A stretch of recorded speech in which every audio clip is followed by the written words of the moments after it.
What is up, Ardour? We're here with another Ardour Meets episode. We have the man, the myth, the legend, the splits wizard, the man bun extraordinaire, Emmet Lewis, with us today, sharing some secrets in mobility and all things movement. So welcome, thank you, Emmet. Thank you guys for having me once again.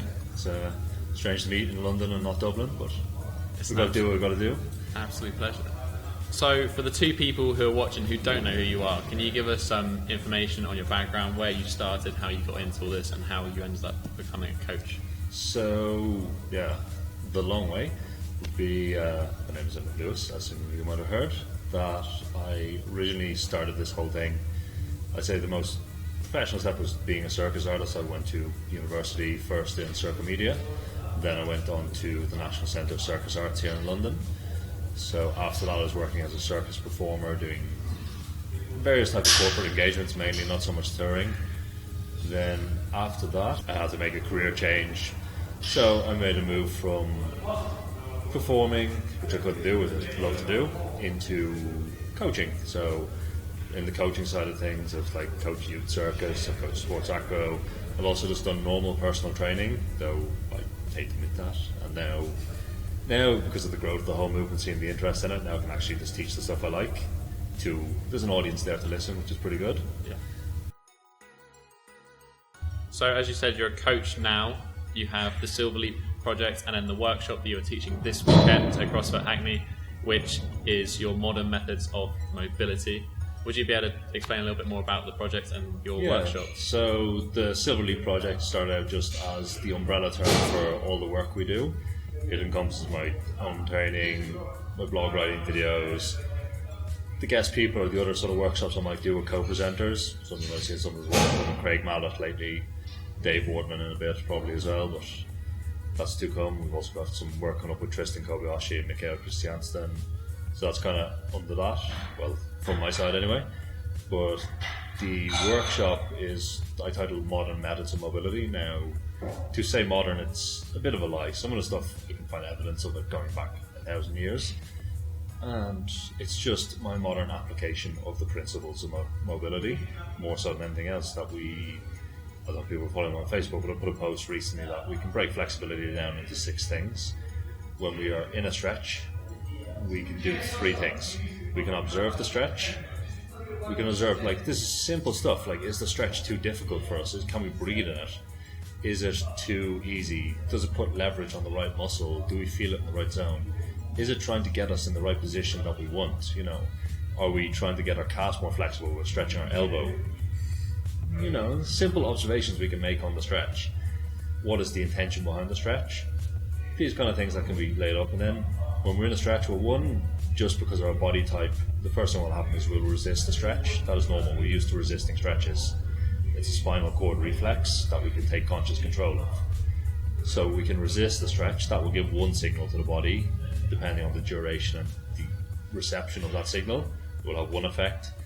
Or we can tell the body to go into the stretch or try contract the closing side, and that will give a different effect. So that's our 3 things.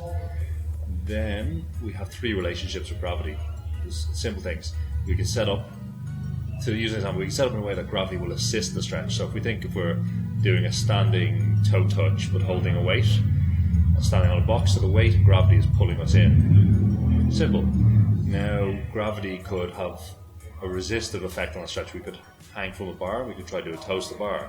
Now gravity is resisting that stretching, or the expression of the flexibility. So you've given us your principles of stretching, you've talked about mobility, you've talked about flexibility.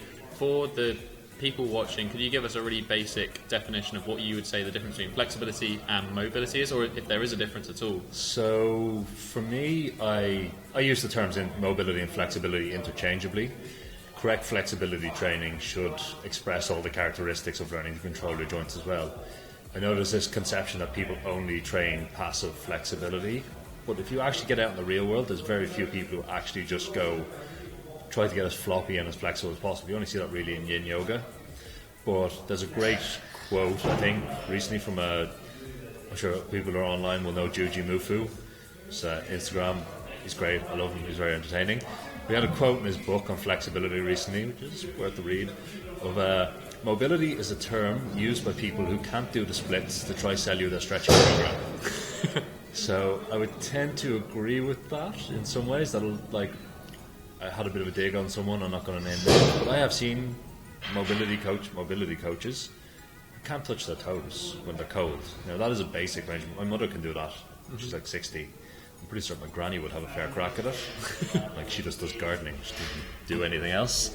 But it's just, there's no real, we're making definitions, we're making principles, and we're making names to basically desegregate bodies of knowledge, more so than we are to apply them. Like when I was in circus school, our flexibility classes would cover active flexibility, loaded flexibility, generally partner resisted, dynamic, and using things, all these things that will go into our flexibility program to develop all-round flexibility and all-round usage of that flexibility. Whereas now people are calling it, oh no, you're training flexibility, now you need to go do some mobility training. Yeah. There's flexibility, what we do to develop our flexibility, and then there's what we do to express our flexibility. People get these mixed up sometimes. How we express our flexibility, the way a BJJ person expresses their flexibility is very different to the way a ballet dancer expresses their flexibility, but the principles behind how we would develop flexibility remain the same for them. Obviously there'll be scale. The ballet dancer will be more flexible, might have more joint laxity. The BJJ guy might be coming a bit later to life and need a more beginner approach. Principles remain the same, but it's still, I think people are making definitions and changes for the sake of just making them when they don't need to be there, and that mobility and flexibility thing. Yeah. Depending on the words I know your background. If you say mobility, I know you're coming from CrossFit. If you say flexibility, I know you're coming from pole dance, acrobatics or circus. Yeah. But it's the same stuff at the end of the day. So we talked about expressing mobility and flexibility. Could you explain where you think mobility sits in somebody's training routine and why it's so important? So every activity you do has a certain mobility or flexibility requirement and a certain amount of control in that position. We could think, just as an example for what's practical, people say a stalder press. Now, stalder press, for those who don't know, is from a straddle L sit, hands on the ground, and pressing up 2 straight shoulders into a floating pancake and then closing the legs into a handstand, reversing the motion. Now, for that to be achieved, we need a certain amount of pancake flexibility. Now, it's no good for most people. Say they couldn't get very close to face to the floor on a pancake, would be the very minimum in that. Say they need to come in and do 10 sets of pancake of like extreme loaded stretching to get there. It's useless to then begin to train a stalder press because you're lacking the very basics. So when I talk about expressing flexibility, we're always thinking, when I'm programming, I'm thinking 70% of that person's max after they've warmed up and stretched out is where I will program for. So we don't want to program, say, movements that require someone to do a full closed pike, like in a standing pike press, if they can barely touch the ground. It's not that. So we choose our movements based on that person's current expression of their flexibility. And obviously we try and improve these things. Now, how important your flexibility is depends on how much you're lacking for your activity. So if you can't, say, squat past parallel, you want to do Olympic lifting, then your flexibility training comes incredibly important. If you want to Olympic lift and you can do perfectly cold, put the bar on your back and go completely ass to grass without that much of a warm-up, then your flexibility requirement training is very low compared to that position. So it'll depend. As we mentioned, movement is a lot about expressing your flexibility. What are some common misconceptions that you hear a lot of when you're sort of coaching or teaching mobility?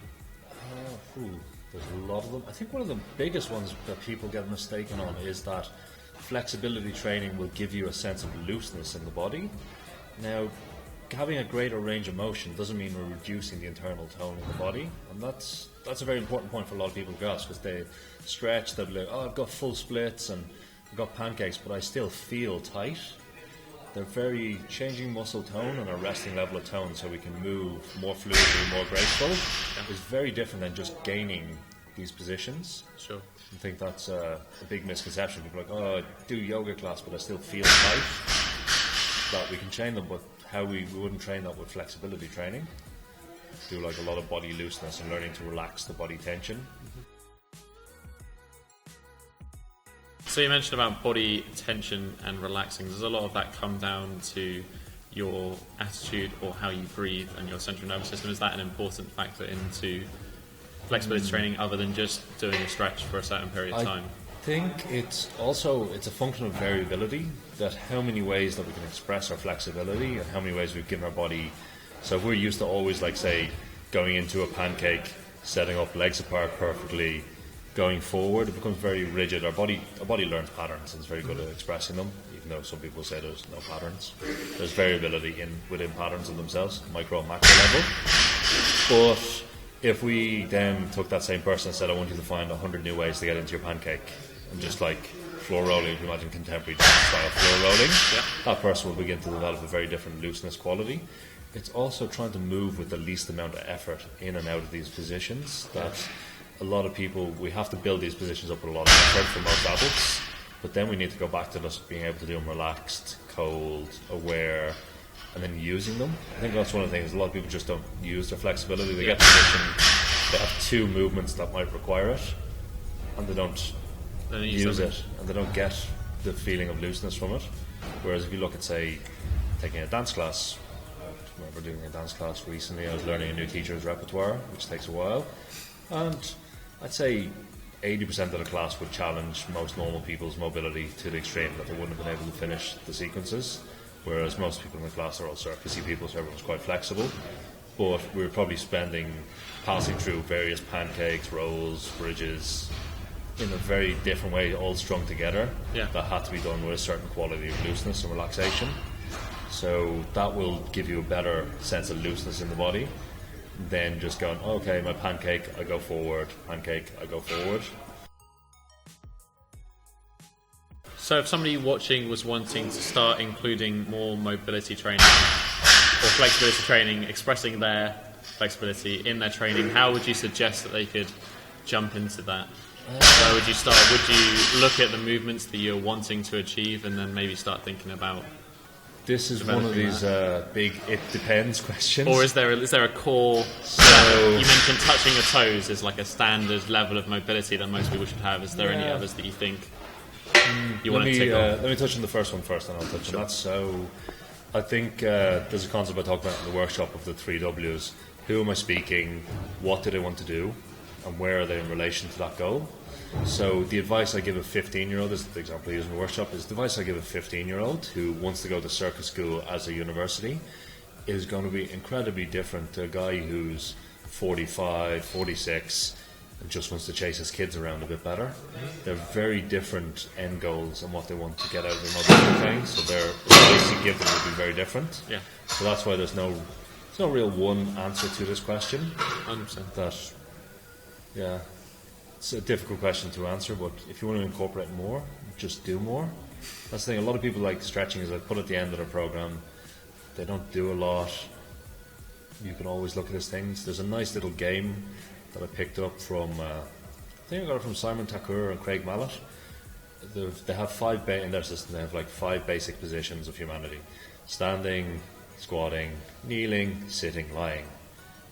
And all you're going to do is set a timer, and you're going to move from that position, from standing to squatting to kneeling, in as many different ways as possible, and you just do it. This is a little puzzle.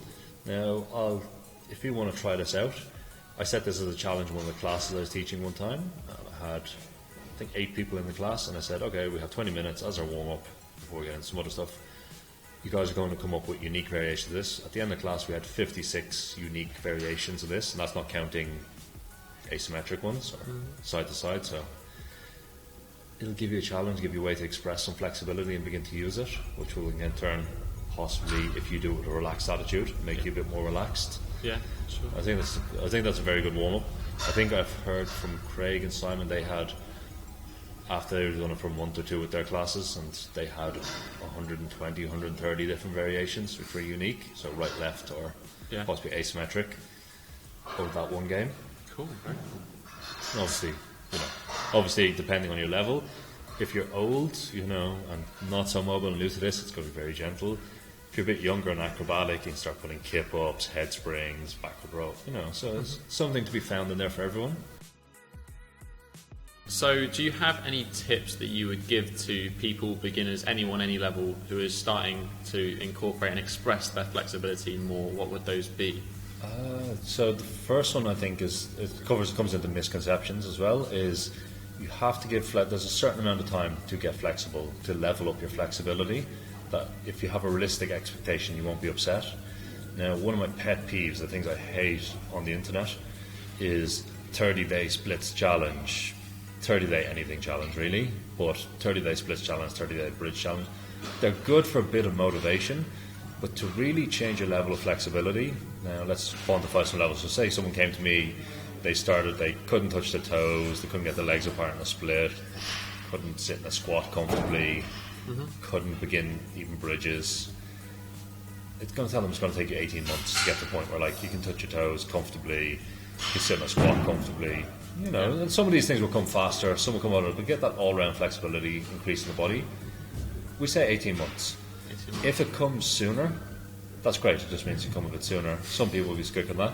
Then to go from, say, plank to semi-flexible, from flexible to a bit more flexible, so that'll be the point where you're like, I got splits, I've got a pancake. That's going to take another 18 months, so that stuff is like fully usable at the level I was talking about, the expressible flexibility level.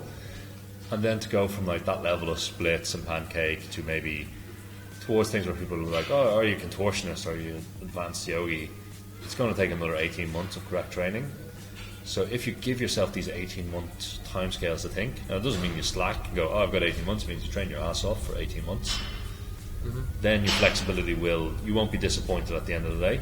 If you go in and say, I'm going to have splits in 30 days, and like 90% of people, you will not achieve splits in 30 days. No. You'll just be disappointed and you'll quit more than likely, because you'll just go, oh, I'm just not a flexible person. You aren't a flexible person right now. That's okay, we can fix that. Just give it time. Yeah. Then one of the other misconceptions, one of the other things is people don't give enough importance to the closing side of the joint. One of the big things in our system is teaching people how to actively pull in to their flexibility. If we think on just basically reciprocal inhibition of the body, when one thing contracts, something else must relax. Now, muscles don't actively elongate, they contract. That's all their function. So say the stereotypical one is, say, the hamstrings. People are like, oh, my hamstrings just never get loose, my hamstrings never get loose. Well, I'll tell you why, because you lean forward and use gravity, the instant thing what happens is spinal cord reflex, you resist the stretch. Now we need to give the body the signal to lengthen into the stretch. How do we do that? We try to pull ourselves. When you start doing this, nothing will happen for a bit. I tell people you must hold the contractions for about 10 seconds, rest 5 seconds, repeat for 10. And that act of pulling in will begin to repattern the nervous system to begin to lengthen the hamstrings. There can be more things going on with the hamstring than just that, but it's just an example. But we can use that in every single stretch, that idea of like in bridges. If you go onto my YouTube, there's one just using the scapula to pull the bridge open. There's one of the guys in Box Bridge, it's one of the very first videos, but I'm coaching him to squeeze the muscles on the back to open the anterior facets of the spine. Yeah. And people just don't do that enough. I think they just hang out in a stretch and expect something to happen. Whereas if you're going, we think signals, we think teaching the body what to do, not so much changing tissue, changing nervous system. It's just your body is a puzzle. It has to solve it. There's a certain amount of activation and relaxation and positioning that it needs. So by going to the body, okay, I want to go this way, and setting up, say, a target, and your pike is standing on the box, I'm going to try to touch the floor, and the floor is 15 centimeters away. By just telling your body, I want to touch the floor, but I want to keep my knees locked, the body will begin to go, oh, how do I solve this problem? How do I solve it? It's smarter than you, it'll figure it out. And that applies in every single stretch. So that's one of those things that a lot of people just need to work on more, is this trying to like pull in. Yeah, embrace the suck. Embrace the suck. It's not even a suck, but it's just like, oh, I'm stretching my shoulders this way, say, for example. It's like, well, pull into it and give the body, the front of the body, the signal. This is the direction I want to go. Yeah. Make it happen. Maybe it's about just taking the same level of awareness that you might apply to your strength training and taking that into flexibility, not just sitting there and not being aware of what's going on. I'd say that's definitely it. Like I say, I've got a lot of powerlifting friends back in Dublin, and their stretching work is just kind of like whereas if you ask them, like, what do you do for bench press, they'll go on for like 2 hours of technique details that they found just for themselves, that like, oh, when my bar pad is like this, I have to twist this, and all these fine details, and you can find them yourself in your stretch, like what helps me relax the most or get the biggest range of motion. And then we try to like go, well, what's the way I can express that range of motion over the biggest range of situations. Once again, that depends on what you do. You know, if your hobby is kicking people in the face in kickboxing, it's a very different type of flexibility to someone who wants to go do a yoga class. Yeah.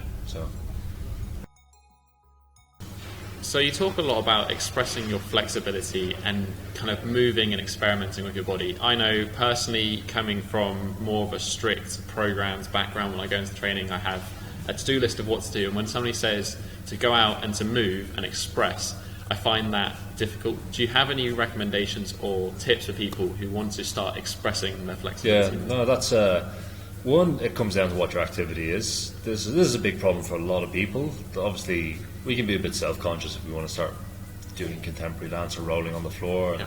There is a bit of that to get over, but there's loads of ways we can get around this in a way that hopefully won't make you too self-conscious. So, one, it comes down to what is your activity. If you don't have an activity that you're doing, so like BJJ, sport that requires you to express flexibility in certain planes, then we have to artificially create them in certain ways. Now, there's a big thing, you'll see this in the work of Joseph Fruchek. Ido's beginning to talk about it a lot now, that what games do you play? Mm-hmm. That's cool, we can play games. We all want to play games. We can play games that enhance our flexibility. Now, we just need to understand that when we're doing this, we need to introduce constraints and puzzles and fuck with people a little. So, one of the things is we want to try to get some randomness and some chaos into these situations.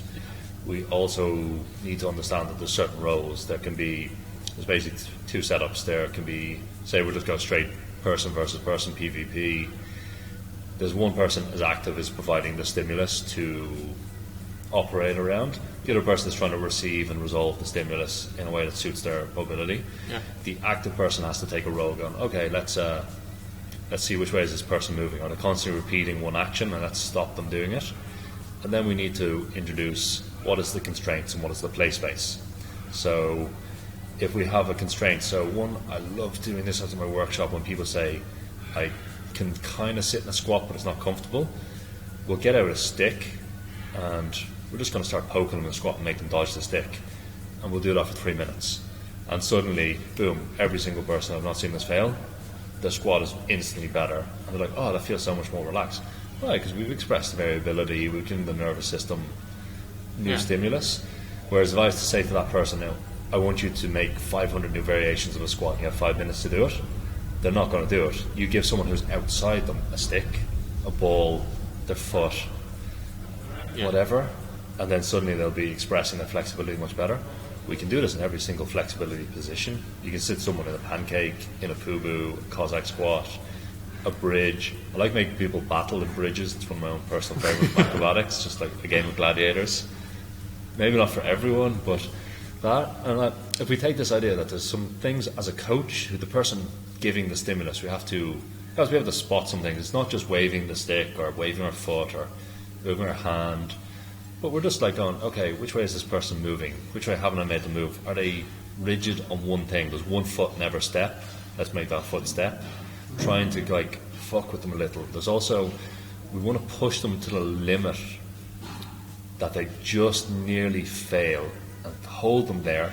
And you'll see people will freeze while the body doesn't have a pattern to solve this problem. So if you think like holding a stick, you go backwards, and you stick there, and you're like, we don't want to push them too far because then they fail and they'll just fall in their ass. They don't learn anything, they just learn that they fell over and they went too far.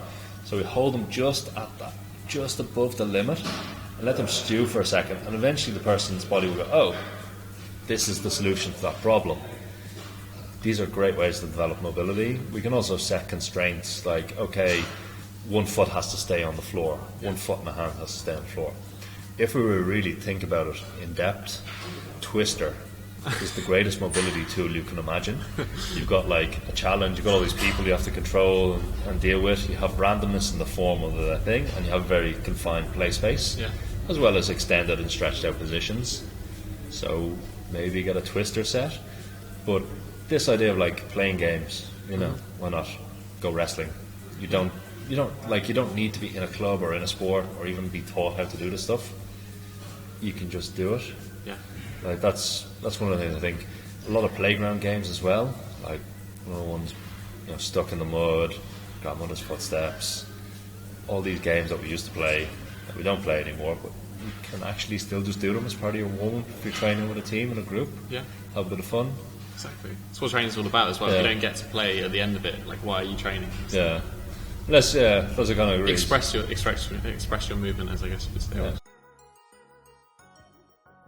Recently, in the fitness industry, there's been a bit of a rise of the whole movement culture. As you mentioned, now that you're able to teach what you love, I guess it would be less mainstream, but it's becoming a little bit more mainstream. People are becoming more aware of it.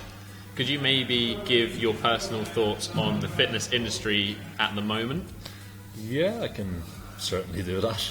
We might rustle some jimmies, but that's what we're going to have to do.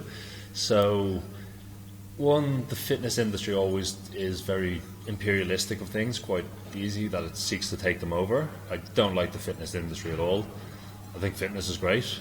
The industry surrounding it, the negative body image culture, the general lack of expertise in people teaching is pretty down low. It's gotten much better over the last few years, but it's still, people need to be more educated.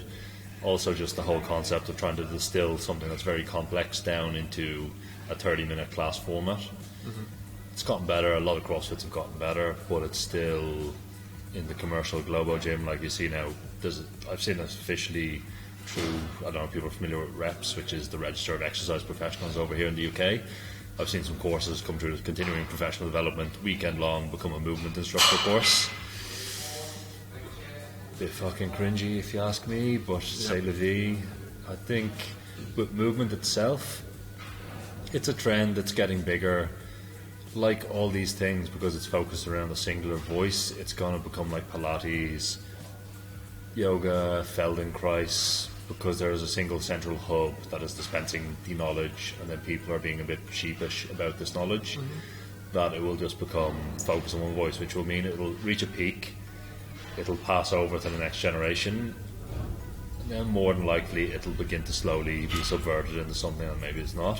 Now, we could use the Pilates example. If we were to use the original Pilates gym, was it gymnastics gym? Was it boxing gym? Like, if you look at the photos of his gym, he had like a cross sled, he had horses, he had the cross sled has now become the Pilates reformer, what can't be set at angles, so it's pretty useless. It's the same thing now, say with movement. There's a lot of people who are into it. There's a culture of fear built up around it, that you must be prepared, you must do this, you must do that before you can actually move.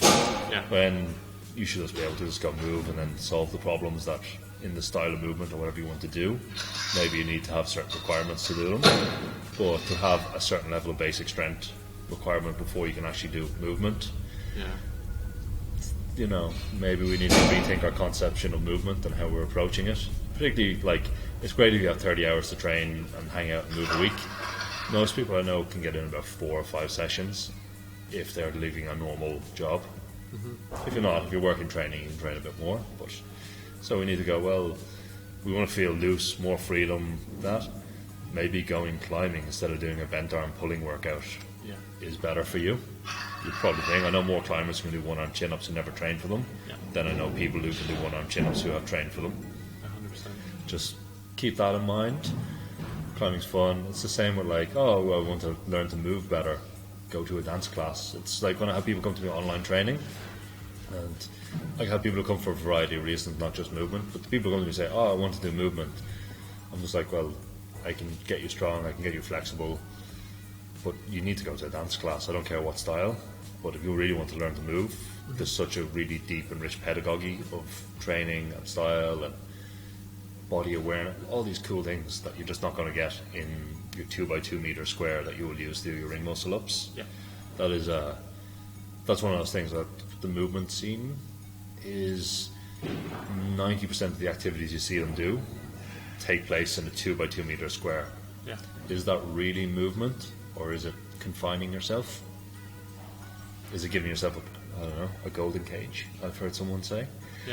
Which is cool, but it's still, be honest with what you're doing. If you just want the cool tricks, that's cool. I like cool tricks. I'm from circus, it is just cool tricks.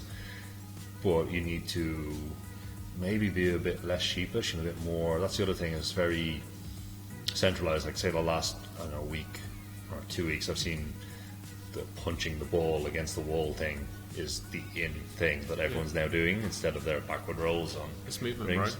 It's movement. Maybe it's a bit sheepish. Maybe if you're really into movement, you might go out and do your own research and find something else to play with and experiment. Don't be afraid to experiment. Don't be afraid to find new things. Don't be afraid of failure. You don't need to do someone else's drills. Yeah. There's like so many books on theatre games. There's so many coordination drills. We can find them in athletics, dance, basic stuff. You can just look up dance tutorials on YouTube. Yeah. Do them. Why not? You can look up boxing footwork drills. Yeah. These are all available. We have the internet. Why not just train them? Why not just, instead of waiting for someone to spoon feed it to you, just go do it? I think that's what's going to take movement away from just being a trend to being a good force. Yeah. But while we're still unable to like take ownership of what we want to do and just going, oh, this is cool, I want to do this. Oh wait, now person X says this is what I should be doing. Just go find what you should be doing for yourself. Yeah. That's very important. Don't let someone else take ownership. Don't live someone else's dreams. Mm-hmm. Well, as you've mentioned throughout this interview, you're kind of resistant to give that one-size-fits-all approach because I guess everything does come down to that individual need, what that person wants to get out of it, and where they're at in this journey. Yeah, I think that's a very important thing that a lot of people think. There is no one set of exercises. There is no one movement style that will make you happy. There's nothing that will make you complete. There's a lot of things we can agree on, like if someone wants more explosive leg power, jumping and squats. Now, I'm sure if we broke that down with coach, some will say front squats, some will say it's front foot elevated split squats. We're going to know some form of loaded triple extension movement coupled with some combination of jumps, be it someone will say broad jump is superior, say vertical jump is superior, some people say hurdles. Yeah. Just jumping and squatting loaded. So as you've touched on, movement is kind of a trend at the moment. Do you see it continuing as a trend and fading off, or do you see it becoming more mainstream? There's basically, I think I've touched this on a blog post so people read it, but there's challenges along the way from going to becoming a trend to becoming something. Now, a great example of this is parkour, where parkour did start off as a trend. There was kids jumping off buildings, doing stunts, adrenaline junkies essentially. But it's become something much more. There's a spirit of creativity into it, and a spirit of uniqueness, that there's basically, say, a challenge of getting up on the wall. But different people will solve that challenge in different ways, and they're pushing this creativity. And that, if people can get that concept, that's what I kind of touched on in the last thing, that people need to be a bit more creative and a bit more exploratory in their own stuff to find what's working. Mm-hmm. And then they can go and they share researches, other people can build on it, where at the moment it's very, I don't know, almost heliocentric. There's one point of information beaming down and trickling down. Whereas if people just said, okay, I do movement, what does that mean? Well, you know, we hear a system say, oh, we've got 12,000 crawling patterns, but you don't know what those patterns are. Why not just go make your own 24,000 crawling patterns, you know? You can chart your researches, you can share them, you can build on them. It's the same with like the circus scene. The circus scene has exploded in creativity in the last 7 or 8 years because people are just putting their stuff up online and then someone's building on it. There can be a bit of banter, a bit of creativity, like juggling, the technical level of juggling. When I started, like 5 balls was something. Like I was one of the first people in Ireland who could like do 5 balls for 100 catches. This is going back 17 years now. But then, like, 5 balls means you're fucking no one nowadays in juggling. It's just like, it's your entry point. You know, people are doing 9 tricks with 10. People are doing 7 clubs. Yeah. Craziness. I've seen people passing between them. It's 4 people passing 24 clubs between them, running it at the last juggling convention. You know, the technical, and this is just because people are sharing. And when you share and people go, oh, this is the technical level, we learn by observation. Mm-hmm. Whereas if there's no one to observe, if everyone's keeping secret squirrel, keeping this is my stuff to themselves, then there's no sharing. There's none of this melting pot of ideas where people can build on. Yeah. So for movement to step away from it's a trend, it's kind of like what you do after you've done a bit of CrossFit and you've gotten a bit fucked up and you want to feel a bit better. To become that, you need to become creative, you need to begin exploring, you need to do some shit you suck at. Yeah. And that's fine, but you need to also just go like, what's this? Oh, it looks interesting, give it a go. Go up to your friend and go, oh, let's try this out. Give it a go, film it, put it online. You know, don't just go, oh, this person is doing this drill, it must be the best thing ever. It must do this type of squat. Yeah. Find out for yourself, but try to find something different as well. Sail for blue waters, I think is the term.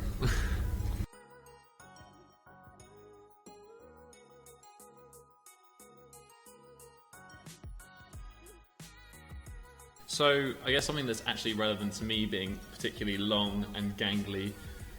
This question from Still Moshio. He says, hi Emmet, does individual body proportion, long torso, short arms, short legs, etc., does that affect your instructions that you would give when stretching movements? Like for some certain stretches, would you do them in a particular way depending on somebody's body proportion? Yes and no. So if we're trying to achieve set positions, then we do need to realise what's the position. But one thing we need to be aware of is, particularly for the leg flexibility, it's not so much for torso, but we have leverage to deal with, the length of our legs. Now if you can imagine the 4'11" stereotypical gymnast girl, she has a very different leverage in her splits if she's trying to do an active split than say you, who would have legs probably a metre longer than hers. So we do need to account for that. A lot of things I'll use in these cases, I'll use them in short people as well, I'm not a specialist on this, is just reducing leverage. So if we can use bolsters, cushions, yoga blocks, whatever. So we think like, okay, instead of having the fulcrum at the heel, we can put a yoga block at the back of the knee and we reduce the length of the leg in half effectively. Yeah. So then the person will require less strength. As they need less strength, we'll reduce it down. This will help. That's very important, I think, for a lot of people. People are scared or shy to use cushions, padding, implements, make the stretch more comfortable. Use them. Use all the tools available. Like the stretch and like all the active cool stuff we want to do in the stretch is uncomfortable enough. The stretch itself doesn't have to be uncomfortable. Yeah. And that we can use that, and eventually you'll get rid of the aids and then you can do it fine. But until then, it's the same, like reducing the length of the leg is the same as using a lighter dumbbell until you're strong enough to use a bigger one. Simple strength training. People, don't be shy of it. Don't try, like, it's one of those things, if we do too much at once, then we're not going to progress. Whereas if we get the volume right or the intensity right, then we make progress. Absolutely.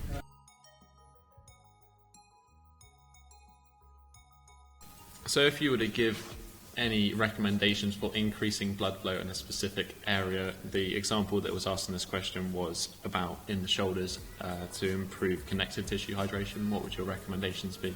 One, just make sure you're drinking enough water and have enough salt so you actually are hydrated. But then if you want to increase blood flow anywhere, you need to just move it. Light, gentle, high rep motions. If we go things, so say shoulders, we can just start making shoulder circles. Do 100 of them, 200 of them, that will get the blood flowing. If you want to do more, if you want to do it at the end of a workout, I really like finishing a lot of my strength workouts with a very high rep pump set, maybe like 100, 200 reps. Like grab dumbbells, it might be even too intense to do with a kilo, might just do hands, do 100 lateral raises, 100 front raises. These kind of things are very good. We do that a lot for people who are going after one arm chin up actually. One of the things I do include for a lot of people is 100 reps of a band curl at the end to get like, until your biceps feel like they're bursting at the seams. That one is a winner if you're going for like one arm chins.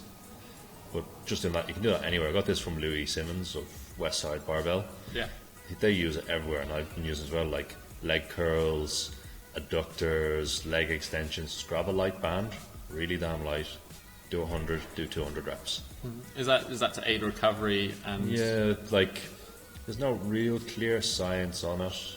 I'm sure there is someone who digs them up, but blood flow, clearing metabolites post workout, flushing, hydration. I can just tell you it works. I know for a fact it works. I know for a fact the results are really damn good. Awesome. It's like the injury rate on bicep tendonitis has disappeared since I've implemented that. Maybe I need to start using some of that.